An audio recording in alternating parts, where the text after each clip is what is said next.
नमस्कार, आदाब, सत श्री अकाल, सुस्वागत। स्वागत है आप सभी का हमारे नए YouTube चैनल अकाउंट्स कैप्सूल में। ये है video number 15। Video number 13 and 14 में भी हमने अकाउंटिंग इक्वेशन की बात करी थी। आज भी हम अकाउंटिंग इक्वेशंस के एडवांस क्वेश्चन पढ़ने वाले हैं।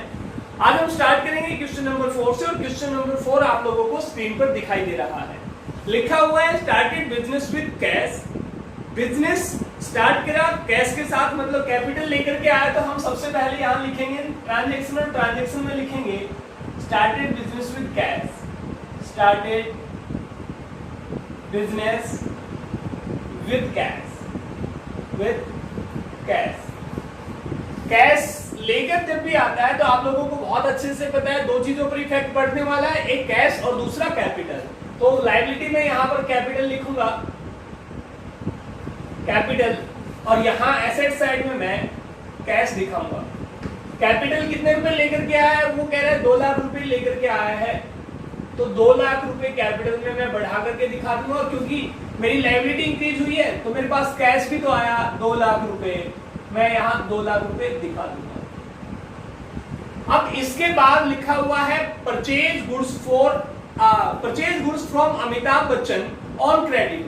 अमिताभ बच्चन से उधार में चीजें खरीदी गई हैं, और जब भी चीजें खरीदी जाती हैं तो आप लोगों को पता है एसेट साइड में एक लिखा जाता है स्टॉक, और स्टॉक में ऐड करके दिखा दिया जाता है जितने भी अमाउंट का हमने सामान खरीदा है या परचेज हमने जितनी भी करी है।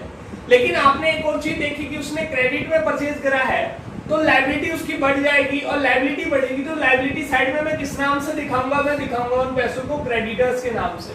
यहां मैं लिख देता हूं क्रेडिटर्स। और कितने रुपए के? तो दूसरा जो ट्रांजैक्शन है वो कह रहा है कि आपने परचेज करी है, परचेज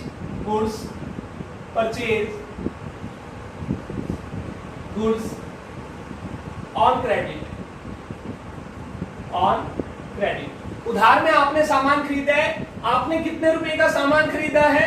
30,000 रुपए का सामान खरीदा है। यहाँ पर ये ट्रांजैक्शन खत्म हो गई थी। यहाँ पे लिखा हुआ है 30,000 रुपए का सामान खरीदा है, तो आपके पास स्टॉक आ गया 30,000 रुपए। लेकिन साथ साथ आपकी लायबिलिटी भी बढ़ गई। क्यों? क्योंकि आपने जो सामान खरीदा वो उधार में खरीदा है, तो यहाँ से क्रेडिटर भी आपके बढ़ जाएंगे 30,000 रुपीज से। 30,000 रुपीज। अब इसके बाद हम न्यू इक्वेशन देखेंगे क्या आएगी न्यू इक्वेशन, और आपने चेक करना है कि क्या यहाँ पर आपकी टोटल लायबिलिटी टोटल एसेट्स के इक्वल है। तो आपने देखा 20,000, माफ कीजिएगा, आपने देखा 2 लाख आपकी कैपिटल है प्लस 30,000 क्रेडिटर्स है, 2,30,000 ये वाला लायबिलिटी साइड का बैलेंस आ रहा है। आपने चेक करा 2 लाख, यहां से आपने देखा ये 30,000 का आपके पास स्टॉक आ गया। यहां तक क्लियर है। अब हमने बात करी जब थर्ड ट्रांजैक्शन की हम बात करने वाले हैं तो लिखा हुआ है सोल्ड गुड्स खरीदे हैं, बेचे हैं। लिखा हुआ है टू रवीना टंडन को फॉर कैश में बेच दिए। लेकिन उनकी जो कॉस्ट बताई है वो 10,000 बताई है, और वो बेचे कितने में? वो 15,000 में बेचे हैं। तो यहां से थोड़ा सा ये डिफिकल्ट हो जाता है, लेकिन इतना ज्यादा डिफिकल्ट नहीं है, आप समझेंगे। आपके पास से सामान कितने रुपए का गया? आपके पास से सामान गया 10,000 रुपए का, क्योंकि कॉस्ट 10,000 रुपीज थी। तो आप स्टॉक में से केवल 10,000 रुपीज ही घटाओगे, क्योंकि आपका सामान जो निकला है वो 10,000 का निकला। यहाँ तक आपको समझ आया? आपने वो बेचा, वो कितने रुपए में बेचा? सर 15,000 में बेचा। और वो कैश आपके पास कितना आया? सर कैश आया होगा आपके पास 15,000 रुपए। अब देखो 10,000 रुपए का सामान आपने 15,000 रुपए में बेच दिया, इसका मतलब ये हुआ आपको 5,000 रुपए प्रॉफिट हुआ। और मैंने पिछले वीडियो में आपको बताया था कि जब भी आपको प्रॉफिट होता है या लॉस होता है तो उसका इफेक्ट हम कैपिटल पर दिखाते हैं। लॉस होगा तो आप कैपिटल में से घटा करके दिखा देते हैं, और प्रॉफिट होगा तो आप कैपिटल में ऐड करके दिखा देते हैं। तो इसको हम इस इक्वेशन को इस तरीके से लिखेंगे। हम सबसे पहले लिखेंगे सोल्ड गुड्स फॉर कैश में हमने बेची है, लेकिन कुछ प्रॉफिट के साथ। तो आप देखेंगे आपने चीजें बेची हैं तो आप यहाँ घटाएंगे 10,000, क्योंकि 10,000 रुपए का सामान आपने बेच दिया। तो यहां से आपने घटा दिया, स्टॉक आपका कम हो गया, लेकिन आपके पास कैश भी आया। कैश कितना आया? सर 15,000 रुपए आपके पास कैश आ रहा है। 15,000 रुपए आपने ऐड करके दिखा दिए। 15,000 आपके पास कैश आया, 15,000 रुपए आपने कैश में ऐड कर दिया। अब देखिए यहाँ आप इफेक्ट देखेंगे तो कैश 15,000 बढ़ रहा है, स्टॉक आपका घट रहा है, मतलब अभी आपके पास में असेट्स में 5,000 जो है वो ज्यादा है। तो 5,000 का इफेक्ट जो है वो यहाँ पर आप दिखाएंगे, मतलब ये जो प्रॉफिट आपको आया है इस प्रॉफिट को आप कैपिटल में ऐड करके दिखा देंगे। तो यहाँ से आप कैपिटल में ऐड करेंगे तो ये 5,000 आपकी कैपिटल में ऐड हो जाएंगे और इस तरीके से आपकी न्यू इक्वेशन आएगी। न्यू इक्वेशन इस तरीके से आपकी आ जाएगी। तो न्यू इक्वेशन होगी वो 2,05,000 रुपीज प्लस 30,000 आपके क्रेडिट रहेंगे। कैश आपके पास 2,15,000 रुपीज हो गया, लेकिन आपका जो स्टॉक है, आपकी जो एसेट्स हैं वो आपके पास में कितने रह गए? स्टॉक आपके पास रह गया 20,000। स्टॉक आपके पास में 20,000 रह गया। यहां तक मेरी बात आपको समझ आई। अब इसके बाद लिखा हुआ है नंबर 3 इक्वेशन थी हमारी, या नंबर 3 जो है ट्रांजैक्शन था। अब हम नंबर 4 पे चलते हैं। तो 4 जो ट्रांजैक्शन लिखा हुआ है वो लिखा हुआ है सोल्ड गुड्स कॉस्टिंग ₹15,000 फॉर ₹18,000। 15,000 रुपए का माल आपने बेचा, लेकिन वो 18,000 में बेच दिया। बिल्कुल इससे पहले वाली ट्रांजैक्शन लगभग ऐसी ही थी, लेकिन इसमें कुछ थोड़ा सा डिफिकल्ट ये दिया हुआ, out of which ₹5,000 received in cash.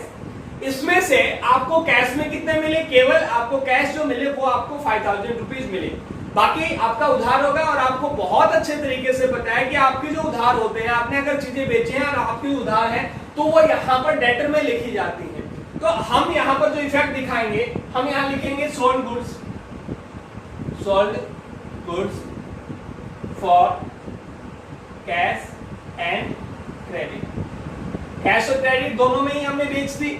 अब बेची है तो आपने देखा कितने रुपए का आपका सामान है, स्टॉक कह रहा है आपका स्टॉक गया कितने रुपए का, तो आपको अच्छे तरीके से पता है आपके पास से केवल 15,000 का स्टॉक निकला है। 15,000 रुपए आपने घटा दिए। अब आप देखेंगे कि वो जो स्टॉक था वो आपका 18,000 रुपए में बेचा गया है। अब एक चीज समझिए, आपको यहां से प्रॉफिट कितना हो रहा है और प्रॉफिट को हमने कहां पे एडजस्ट करना है। 18,000 रुपए का माल आपने 15,000 रुपए का माल आपने 18,000 रुपए में बेच दिया। 3,000 रुपए आपको प्रॉफिट हो रहा है, तो 3,000 रुपए प्रॉफिट आप यहाँ दिखा देंगे। 3,000 रुपए यहाँ पे आपने प्रॉफिट दिखा दिया। यहाँ तक मेरी बात समझ आई। अब वो कह रहा है कि जो कैश आपको मिला ना वो कितना था? वो था आपका केवल 5,000, मतलब 5,000 ही यहाँ पे आप कैश में बढ़ा पाएंगे।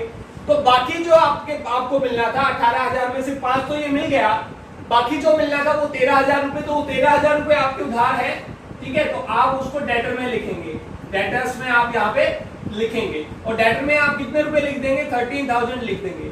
अब यहाँ से बैलेंस आपने इक्वेशन को कर लिया है। आप देखेंगे हमने कुछ ज्यादा नहीं करा, बस इतना सा करा, आपके पास से सामान जितने का गोदाम से निकलेगा आप उतना ही घटाओगे। आपके पास से 18,000 रुपए का सामान नहीं निकला, आपके पास 15,000 रुपए का सामान निकला, तो 15,000 रुपए आपने स्टॉक में से कम करा।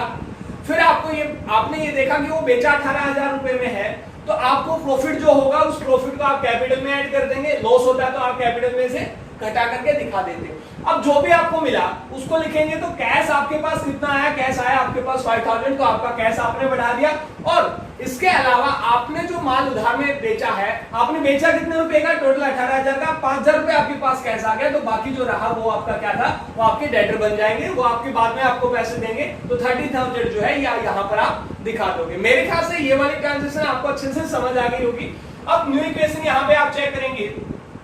न्यू इक्वेशन यहाँ पे आप चेक करने वाले हैं, तो आप देखेंगे कि ये लायबिलिटी साइड एसेट्स के इक्वल है या नहीं है। आपने देखा यहाँ से टोटल जो हो जाएगा वो 2,08,000 हो जाएगा, प्लस 30,000 जो है आपके क्रेडिटर हो जाएंगे।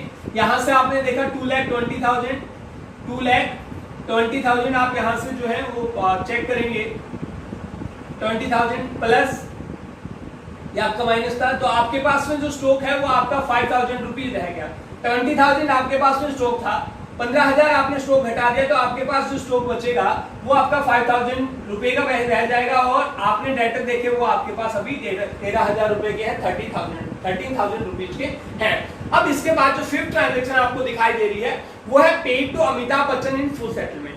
देखिए अमिताभ बच्चन से आपने सामान खरीदा था, आपने सेकंड ट्रांजैक्शन देखी, तो सेकंड ट्रांजैक्शन में लिखा purchase goods from Amitabh Bachchan on credit. Amitabh Bachchan से आपने उधार में सामान खरीदा था, कितने रुपए का? सर 30,000 रुपीज का खरीदा था।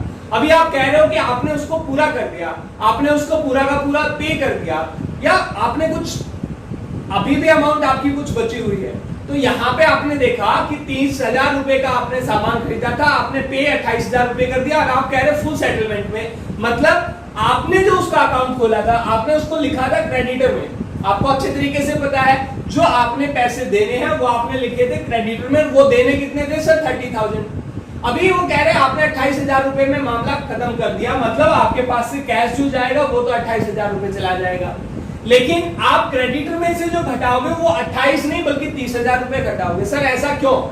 ऐसा इसलिए करा गया क्योंकि अगर आपने यहाँ पे रख दिया, आपने मान लिया आपने 2000 अब भी आपके पास में बच जाएंगे, तो इसका मतलब तो ये हो जाएगा कि आपने वो अब भी क्रेडिटर को पे करने हैं, लेकिन ऐसा तो नहीं है।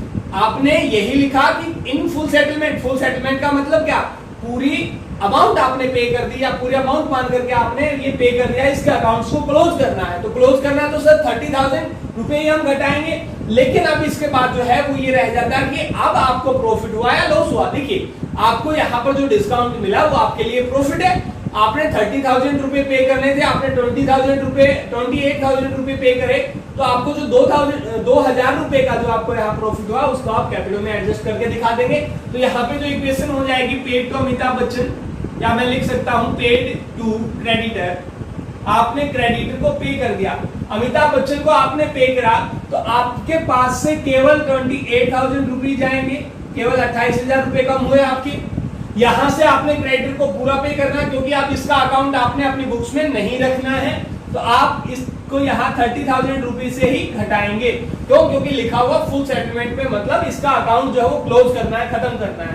यहाँ 30,000 आपने घटा दिया, लेकिन अब देखिए आपने पे करना था 30,000, आपने पे कर दिया 28,000 रुपए, आपने फुल सेटलमेंट में पे कर दिया। अब आपको पैसे देने की बिल्कुल भी जरूरत नहीं है, तो ये 2,000 रुपए का जो आपको प्रॉफिट हुआ वो आप यहाँ कैपिटल में ऐड करके दिखा देंगे। मेरी बात आपको बहुत अच्छे से समझ आ गई होगी। न्यू इक्वेशन हम देखेंगे, नई इक्वेशन क्या होगी, न्यू इक्वेशन हम चेक कर लेंगे। यहां से हमारे 2,10,000 रुपए जो है वो कैपिटल हो जाएगी। अब आपके पास में कुछ भी नहीं बचा, क्रेडिटर आपके बिल्कुल खत्म हो गए, मतलब आपकी लायबिलिटी जो है क्रेडिटर के नाम वाली बिल्कुल खत्म हो चुकी है। आपने किसी को कोई पैसा नहीं देना है, मालिक को छोड़ करके, कैपिटल वाला पैसा छोड़ करके। बात करते हैं कैश की, तो कैश में आपका जो बैलेंस रहेगा वो रहेगा 1,92,000 जो है वो आपका कैश का बैलेंस रह जाएगा। प्लस यहाँ पे कोई भी इफेक्ट आपका नहीं पड़ा था, ना आपका स्टॉक गया ना ही आपके पास डेटर गए, तो यहाँ से आपके पास 5,000 रुपए का स्टॉक अभी भी बकाया है। और आपने चेक करा जो डेटर हैं आपके वो अभी 13,000 रुपए के बचे हुए हैं, मतलब आपने पैसे जो लेने हैं वो 13,000 रुपए आपने डेटर से लेने हैं। यहाँ तक मेरी बात आपको अच्छे तरीके से समझ आ गई होगी। उसके बाद बोल रहा है अगला जो ट्रांजेक्शन है उसमें कह रहा है paid rent in advance. Advance में रेंट पे कर दिया, और आप लोगों को बहुत अच्छे से पता है जब भी आप पे करोगे तो आपका कैश जाएगा। आपने 3,000 रुपए यहां से घटा करके दिखा दिए, 3,000 रुपए आपका कैश चला गया, लेकिन जो आपने एडवांस में पे करा वो अभी आपका एक तरीके से खर्च नहीं था, लेकिन आपने पे कर दिया, उसका बेनिफिट आप इन फ्यूचर में उठाओगे, तो जिसका बेनिफिट आप फ्यूचर में उठाने वाले हैं वो आपके लिए एसेट्स होती है। मेरी बात आपको समझ आई? जिसका बेनिफिट आप अभी नहीं उठाने वाले, आप फ्यूचर में उसका बेनिफिट उठाने वाले हो, वो आपके लिए क्या है, वो आपके लिए एसेट्स है। तो यहाँ पर आप जो देखेंगे दो जगह पर इफेक्ट होगा, एसेट्स में ही दो जगह पर इफेक्ट दिखाना है। पहला जो होगा वो आप कैश बढ़ा करके दिखा देंगे। यहाँ आप लिख रखे हैं रेंट पेड इन एडवांस, तो मैं यहाँ लिख देता हूं paid rent in advance, paid rent in advance. Advance में आपने रेंट पे करा है, तो हमने आपको ये बताया आपने कैश में से घटा करके दिखाना है, क्योंकि आपका कैश तो चला गया। पेड रेंट इन एडवांस तो आपने 3,000 रुपीज जो है वो आपने कैश में से घटा करके दिखा दिए। आपके स्टॉक पर कोई इफेक्ट नहीं पड़ा, ना ही आपके डेटर्स पर कोई इफेक्ट पड़ा। तो सर अब आप देखेंगे कि रेंट जो आपने पे करा वो फ्यूचर में आपको बेनिफिट देगा, मतलब अभी तक उसकी ड्यू डेट नहीं आई थी, अभी तक वो आपका एक्सपेंस नहीं था। अगर वो अभी आपका एक्सपेंस होता तो आप किस में करते? सर कैपिटल में से घटा करके दिखाते, लेकिन वो तो आपने एडवांस में पे करा है, इसलिए ये आपकी एसेट्स बन जाती है। एसेट्स बन जाती है तो आप यहां पर लिखेंगे प्रीपेड एक्सपेंसेस, यहां लिख देंगे आप प्रीपेड एक्सपेंसेस। तो आपने प्रीपेड कितना पे करा, आपने यहां देखा आपने पे कर दिया कितना 3000 रुपीज, तो ये आपकी 3000 रुपीज जो है प्रीपेड एक्सपेंसेस बढ़ जाएंगे, मतलब आपने पहले ही आपने पे कर रखे हैं। मेरी बात आपको बड़े अच्छे से समझ आ गई होगी। मैं फिर से बता रहा हूँ, पेड रेंट इन एडवांस के केस में कुछ ज्यादा नहीं है। जैसे पिछले क्वेश्चन में या पिछले वीडियो में आपने देखा होगा, आपने एक्सपेंसेस पे करे थे कैश में, अगर आप एक्सपेंसेस पे कर रहे थे तो कैश में से घट जाते हैं और कैपिटल में से भी घटाए जाते हैं। लेकिन यहाँ पर ये एक्सपेंसेस अभी एक्सपेंस थे ही नहीं, ये तो आपने एडवांस में पे कर दिए, और एडवांस में पे करने की वजह से इसको कैपिटल में से नहीं घटा करके हम कैश में से तो घटाएंगे, लेकिन इनको अलग से एसेट्स मान करके इनको यहाँ पर प्रीपेड एक्सपेंसेस में हम यहाँ लिख करके दिखा देंगे। मेरी बात आपको अच्छे से समझ आ गई होगी। अब हम बात कर रहे हैं पेड सैलरी की। न्यू इक्वेशन हमारी पहले चेक कर लेंगे कि क्या हमारी इक्वेशन है वो बैलेंस आ रही है नहीं आ रही है, और जो लायबिलिटी एसेट्स के इक्वल है या नहीं है। हमने यहाँ पर पेड रेंट की कोई यहाँ पे इफेक्ट नहीं था। यहाँ आपने चेक करा तो आपका जो कैपिटल है, आपकी कैपिटल 2,10,000 रुपए। यहाँ आपने देखा क्रेडिटर आपके बिल्कुल भी नहीं रहे हैं, आपके पास में कैश जो है वो रह जाएगा आपका 1,89,000 रुपीज प्लस 5,000 आपके पास में स्टॉक रह जाएगा, प्लस 13,000 जो है आपका डेटर हो जाएंगे, और 3,000 आपके पास में प्रीपेड एक्सपेंसेस है या आपने एडवांस में पे कर रखा है। आप टोटल चेक करेंगे तो यहाँ 2,10,000 रुपए, यहाँ आप चेक करेंगे तो 13 प्लस 5 18,000 प्लस 3 ये हो गया आपका 21,000। यहाँ आपने देखा 1,89,000 और 21,000 आपका टोटल जो हो जाता है 2,10,000 हो जाता है। तो इसका मतलब आपकी लायबिलिटी जो है वो असेट्स के इक्वल है अभी तक। अब हम 8 जो है वो ट्रांजैक्शन को करने वाले हैं। 8 ट्रांजैक्शन में लिखा हुआ है सैलरी, माफ कीजिएगा पेड सैलरी लिखा हुआ है। 7th हमारा ट्रांजैक्शन है पेड सैलरी। तो हमने आपको बताया था कि जब भी आप कोई एक्सपेंस करते हैं तो आपको बखूबी पता है कि एक्सपेंसेस के केस में से कैपिटल में से भी घटाते हैं और कैश में से भी वो घटाते हैं।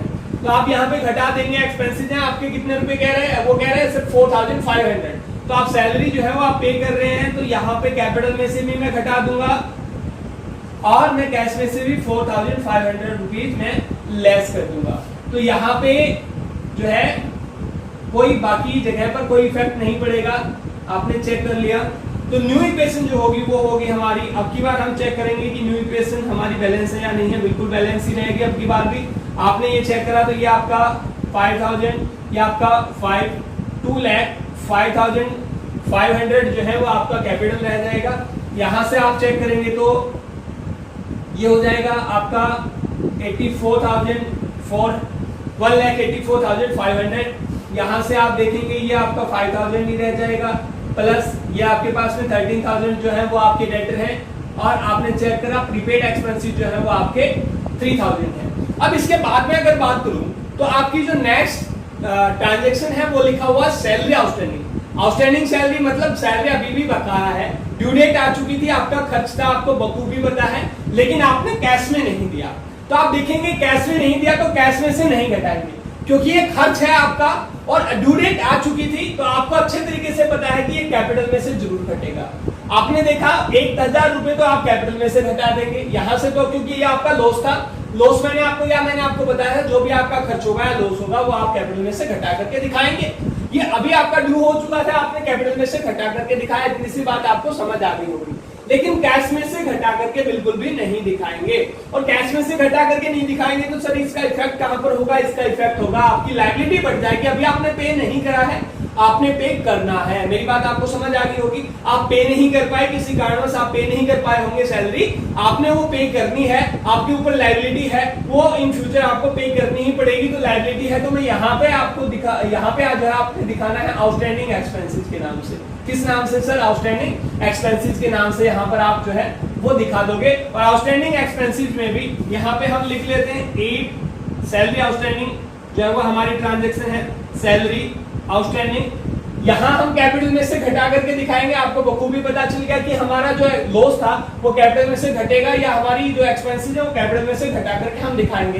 तो 1,000 रुपीज जो है वो हम यहां से घटा करके दिखा देंगे कैपिटल में से, लेकिन हम कैश में से नहीं घटा सकते क्योंकि सैलरी अभी कैश में दी नहीं है, उन्होंने पे नहीं करी है। पे जरूर करनी है तो सर ये आउटस्टैंडिंग रह गई, और ये इन फ्यूचर आपको पे करनी है, ये आपकी लायबिलिटी भी है, आज ही पे करनी है, लेकिन आप नहीं कर पाए तो आप फ्यूचर में करोगे, फ्यूचर में करोगे दैट्स मींस वो आपकी लायबिलिटी है। लायबिलिटी है तो सर यहाँ पे तो कोई इफेक्ट नहीं था क्रेडिटर में, लेकिन आपने जब चेक करा तो आपकी लायबिलिटी बढ़ गई, और लायबिलिटी कितने रुपए से बढ़ी सर? 1000 रुपीज से बढ़ी। आपको ये अच्छे तरीके से पता चल गया, कैश में कोई इफेक्ट नहीं था, ना ही यहाँ पे कोई इफेक्ट था, ना ही यहाँ पे कोई इफेक्ट था, और ना ही आपके प्रीपेड एक्सपेंसेस में कोई इफेक्ट था। इस तरीके से जब मैं न्यू इक्वेशन चेक करता हूँ, न्यू इक्वेशन जब मैं चेक करता हूँ तो आप पाओगे यहाँ पे टोटल जो आपकी कैपिटल रह जाएगी वो 2,04,500 प्लस यहाँ पे क्रेडिटर आपके बिल्कुल भी नहीं है, लेकिन आपके आउटस्टैंडिंग एक्सपेंसेस आपकी बार 1,000 रुपीज रह गए।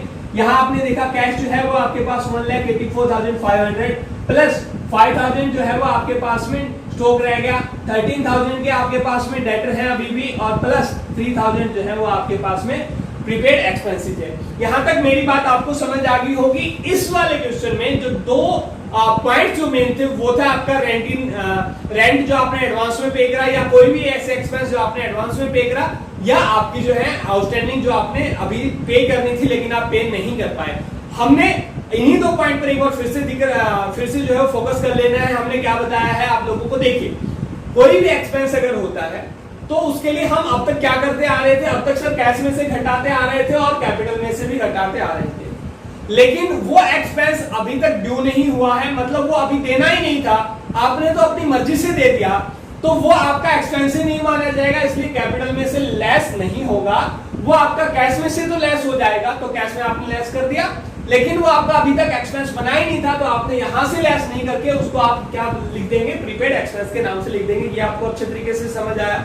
ये एसेट्स में इसलिए लिख देंगे क्योंकि अभी इस एक्सपेंस से फ्यूचर में आपको बेनिफिट होने वाला है, फ्यूचर में आप इससे इस एक्सपेंस से जो है ना बेनिफिट प्राप्त करने वाले हैं, इसलिए आपको उसको एसेट्स में लिखना है। और दूसरा जो था वो हमारा सैलरी आउटस्टैंडिंग था। सैलरी आउटस्टैंडिंग में मैंने आपको अच्छे तरीके से बताया है कि आपने ये देखना है कि क्या वो एक्सपेंस था या नहीं था। हाँ सर एक्सपेंस था, क्या कैश में पे कर दिया? नहीं, कैश में पे नहीं करा तो कैश में से नहीं घटाएंगे। एक्सपेंस तो था, एक्सपेंस था तो सर ये हमने कैपिटल में से बिल्कुल घटा दिया होगा, बिल्कुल यहाँ कैपिटल में से घटा दिया, लेकिन कैश में से नहीं घटाया तो आप कहाँ दिखाएंगे? पे नहीं हुआ है सर, पे नहीं हुआ है तो यहाँ पे दिखाएंगे आउटस्टैंडिंग एक्सपेंसेस के नाम से। कहाँ? लायबिलिटी साइड में। लायबिलिटी साइड में दिखाया इसलिए क्योंकि ये आपने अभी देना है सर, ड्यू हो चुका है, आपकी जिम्मेदारी है, अब आप ये पे करोगे। अब आप पे करेंगे तो आउटस्टैंडिंग एक्सपेंसेस के नाम से इसको लिख देंगे। देखिए प्रीपेड एक्सपेंसेस में और आउटस्टैंडिंग एक्सपेंसेस में कुछ ज्यादा फर्क नहीं है, बस इतना सा फर्क है, प्रीपेड एक्सपेंसेस एक्चुअल में आपके एक्सपेंसेस अभी बने नहीं है, ठीक है, इन फ्यूचर आपके वो ड्यू होंगे तब जाकर के आपने वो एक्सपेंसेस मानने थे, अभी उसको एक्सपेंसेस नहीं मानना था आपने, लेकिन क्या कर दिया उसके लिए पहले ही आपने पे कर दिया, इसलिए आपने वो यहाँ एसेट साइड में लिखे। लेकिन एक्सपेंसेस जो आपके ड्यू हो चुके थे, जो आपने देने थे, आउटस्टैंडिंग मतलब जो अभी बकाया है आपके एक्सपेंसेस है, इसलिए आपने कैपिटल में से घटाया, और आउटस्टैंडिंग रह गए, बकाया रह गए, इसलिए आपने लायबिलिटी में से क्या करा है? इसको लायबिलिटी में आपने ऐड करके दिखा दिया कि 1,000 रुपए की हमारी लायबिलिटी जो है वो रह गई है। ये था हमारा क्वेश्चन नंबर 4। अब आप लोगों के सामने क्वेश्चन नंबर 5, और क्वेश्चन नंबर 5 में आपने करना है, कह रहा है if the total assets of the firm are ₹1,25,000 and liabilities are ₹30,000, calculate capital. Capital calculate करनी है तो किस तरीके से करेंगे? देखिए कुछ ज्यादा नहीं है, आप अगर ध्यान देंगे तो लिखा हुआ है टोटल एसेट्स है फर्म की कितनी? 1,25,000, लायबिलिटी है 30,000। तो आपने अकाउंटिंग इक्वेशन जब पढ़ी थी तो आपको अच्छे तरीके से ये पता चल गया था कि एसेट्स जो होती है, एसेट इक्वल होती है लायबिलिटी प्लस कैपिटल के। आपने अच्छे तरीके से देखा था एसेट्स जो होती है लायबिलिटीज प्लस कैपिटल के इक्वल होती है। और आपको दे क्या रखा है? आपको कह रखा है एसेट्स है 1,25,000 रुपए, एसेट्स है 1,25,000 रुपए। यहाँ आपने देखा लायबिलिटीज वो कह रहा है 30,000 रुपीज, तो आपने देखा लायबिलिटीज है 30,000 रुपीज। आपने कैपिटल निकालनी है, आप अच्छे तरीके से निकाल सकते हैं। यहाँ पे जो कैपिटल निकालने का फॉर्मूला बनेगा, आप कैपिटल निकालने का जो फॉर्मूला चेक करेंगे तो कैपिटल निकालने का फॉर्मूला होगा एसेट्स माइनस लायबिलिटी। तो आपकी एसेट्स जो है 1,25,000 है और लायबिलिटी आपकी 30,000 है, तो आप चेक कर सकते हैं ये होगा आपका 95,000 आपकी कैपिटल रह जाएगी। ये था क्वेश्चन नंबर 5। अब हम बात करते हैं क्वेश्चन नंबर 6 की। तो क्वेश्चन नंबर 6 में क्या लिखा हुआ है? क्वेश्चन नंबर 6 कहता है Manu started business. Question number 6 कहता है Manu started business with capital ₹6 lakh on 1 April 2018। On 31st March 2019, her assets were worth ₹10,50,000 and liabilities were 50,000. Find out closing capital and profit loss. देखिए सबसे पहले आप क्वेश्चन को समझने की कोशिश करें। कह रहे हैं मनु ने बिजनेस स्टार्ट करा, कैपिटल कितनी लगाई? आपने जब भी बिजनेस स्टार्ट करा सबसे पहले कैपिटल लगाते हैं। आपने चेक करा कैपिटल लगाई बिजनेस में 6 लाख रुपए मनु ने। कब लगाई सर? 1 अप्रैल 2018 को। अब कह रहा है 31 मार्च 2019 को उसकी एसेट्स कितनी थी? उसकी एसेट्स थी सर 10,50,000 रुपए और लायबिलिटी कितनी थी? 50,000 रुपए। क्वेश्चन में क्या निकाल रहा है सर? Closing capital. देखिए क्लोजिंग कैपिटल निकालने के लिए क्या फॉर्मूला है? क्लोजिंग एसेट्स में से क्लोजिंग लायबिलिटी घटा दो। और क्लोजिंग लायबिलिटी का मतलब क्या है? 31 मार्च 2019 की लायबिलिटी। क्लोजिंग एसेट्स का मतलब क्या है? 31 मार्च 2019 की एसेट्स। तो आप लोगों को क्वेश्चन में ही दिया हुआ है, आप यहां से चेक कर लेंगे। बस आपने क्लोजिंग, आपने क्या निकालना है? क्लोजिंग कैपिटल निकालनी है। और फॉर्मूला बिल्कुल आसान है, आपको अच्छे तरीके से पता है। जैसे हमने अभी कैपिटल निकाली थी, आपने क्या करा था? Assets minus liability. तो यहां पर क्या होगा? Closing assets minus closing liability.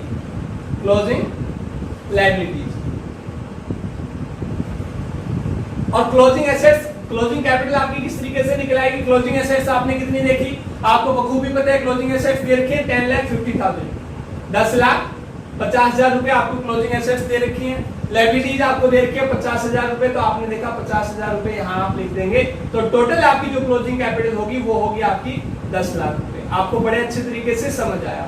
देखिए अब इसके बाद जो कह रहा है वो कह रहा है प्रॉफिट या लॉस निकालिए। तो आपको कैसे पता चलेगा प्रॉफिट या लॉस? मैं एक एग्जांपल छोटा सा आप लोगों को देता हूं। देखिए आपके पास स्टार्टिंग में या मैं आपको कहता हूं, मैंने आपको सबसे पहले क्या करा? मैंने आपको सबसे पहले आपको रोटी दी 10। मेरी बात आपको समझ है? ठीक है। मैं कहता हूं अब आपके पास जो रोटियां है वो है 25। तो आपको कितनी रोटियां नहीं मिली? आप बोलेंगे सर 15 रोटियां नहीं मिली, क्योंकि पहले 10 रोटी थी आपके पास, अभी आपके पास 25 रोटी हो चुकी, तो आपके पास नहीं कितनी आई? तो आप बोलेंगे सर 15। बस कुछ और नहीं है, यहाँ पे जो प्रॉफिट या लॉस है वो यही है। देखिए आपके पास स्टार्टिंग में जो कैपिटल है वो कह रहा है आपके पास ओपनिंग कैपिटल है 6 लाख रुपए और क्लोजिंग कैपिटल हमने यहां से निकाल ली कितनी? 10 लाख रुपए। इसका मतलब ये जो आपके पास बीच का जो डिफरेंस है ये आपका है प्रॉफिट। मेरी बात आपको अच्छे तरीके से समझ आई? प्रॉफिट कुछ और नहीं है। प्रॉफिट क्या है? प्रॉफिट कुछ और नहीं है बल्कि ये क्लोजिंग कैपिटल में से अगर आप ओपनिंग कैपिटल घटा दोगे, क्लोजिंग कैपिटल में से आप ओपनिंग कैपिटल अगर घटा दोगे तो आपका प्रॉफिट निकल आएगा। मेरी बात आपको अच्छे तरीके से समझ आई?